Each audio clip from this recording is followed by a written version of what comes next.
John Jack Rolfe, May 12, 1933 to October 26, 2013.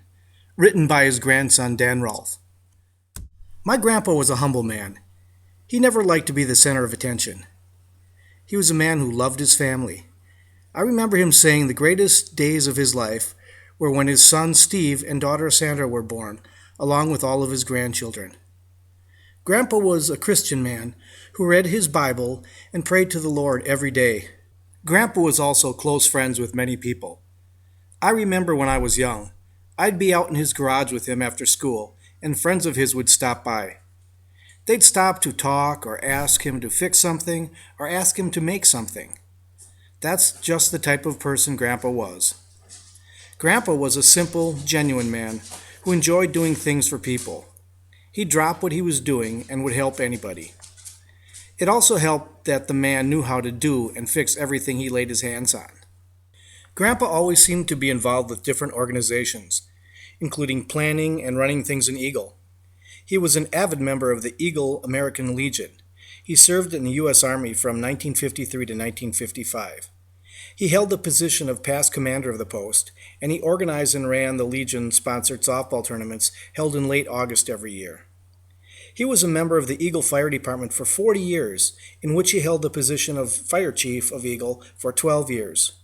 Grandpa was also active in the preparations of Kettle Moraine Days.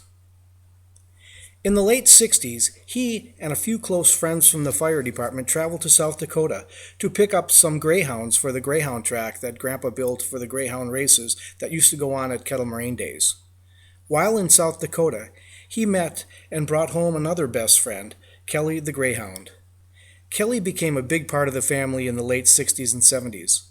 On a side note, my cousins and I loved it when Grandpa was involved with the Kettle Moraine Days, because after the parade was over on Sunday, he'd come out of the house with a mammoth roll of carnival ride tickets that he was given and gave them to us. When I was a boy, every day I would go to Grandma and Grandpa's house after school. Grandpa would come home from work, and he and I would go uptown to Creston's to get groceries a few times a week. Every time we went uptown, Grandpa would put me on his lap and let me steer his old blue Ford pickup truck all the way up the back street, Eagle Street, until we got to Creston's grocery store.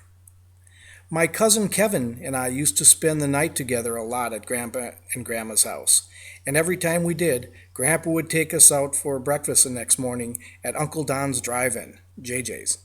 Grandpa taught me many things when I was growing up, like how to change oil in a car and a lawnmower, and how to change an alternator in a car, how to use a drill press, and how to operate his wood lathe. In closing, I have a lot of great memories of Grandpa that I will cherish for the rest of my life. I'm honored to have had him for 32 of my 35 years of life, and I still miss him terribly to this day. He played a tremendous part in my life and was like a second father to me. We were extremely close and had a fantastic relationship. My greatest memory of all time is when I visited him one night at the nursing home. I got up to leave, and something just didn't seem right about him. So I walked over by him lying on the bed, kissed him on his head, and thanked him for being a great grandpa to me and for teaching me so much throughout my life. He patted the bed and wanted me to sit by him. I looked into his eyes and held his hand and told him that I loved him, and he smiled. That is something I will never forget. A few days later, Grandpa left us. Thank you for letting me share my stories about Grandpa, Jack Rolfe.